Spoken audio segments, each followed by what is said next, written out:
Hey world!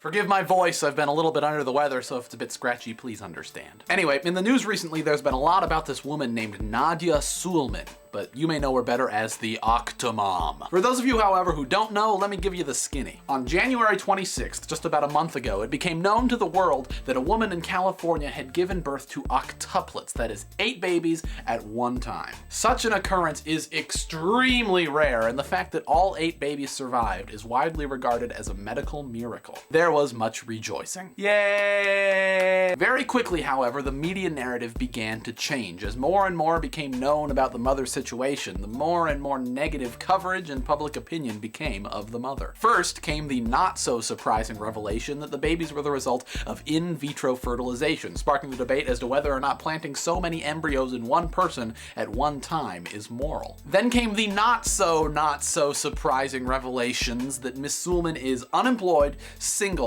a student, living off of student loans and food stamps, and already had 6 freaking kids. On top of that, 3 of Octomom's original 6 kids have developmental disabilities. One of them has ADHD, one of them has mild autism, and one has severe autism, and the chances for developmental disabilities in the octuplets are extremely high. By all outward appearances, it looks like Octomom is in way over her head, and people around the world are both concerned for the well-being of her 14 kids and outraged at Octomom's decision to bring so many new lives into the world that she may not be able to care for. So what do I think? Well, Octomom's story brings up a whole host of interesting issues. Legally, while there's an ongoing investigation as to whether or not the doctor who implanted the embryos did anything wrong, Ms. Suleman is totally in the clear. Morally, however, things aren't nearly so cut and dried. Despite the public's enormous interest, the whole Octomom thing is still, at its heart, a private issue, and all of the information we have is pretty much completely dependent on the media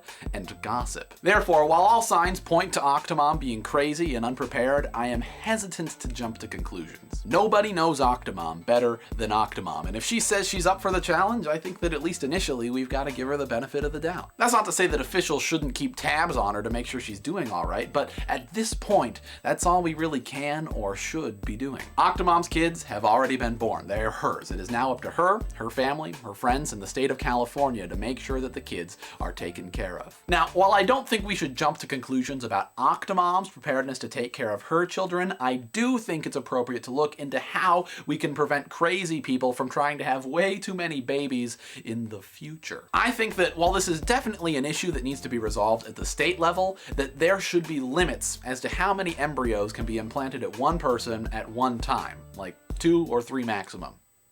Not 6. I disagree with Octomom's decision-making at just about every single step leading up to her giving birth. I disagree with her wanting to bring another child into the world when she appeared to be so unprepared. I disagree with her wanting 6 embryos implanted in her at once just because they were available. I disagree with the doctor for agreeing to implant that many embryos. And I disagree with her decision to not use selective reduction to improve the health and chance of survival for her and her babies. But while I disagree, while I think that Octomom may very well be crazy and that her kids are probably going to have pretty tough lives, we've just got to live and let live. What's done is done, and we can't really do anything about it. If there's action to be taken, it's to prevent this sort of thing from happening in the future. So those are my thoughts. If you want to know more about Octomom, check out this interview, and I'm curious to know what your thoughts are on all of this craziness. Is Octomom crazy? Will she be able to raise her kids? Should people be allowed to do the sort of thing that Octomom has done? And do we need new laws to prevent this sort of thing from happening?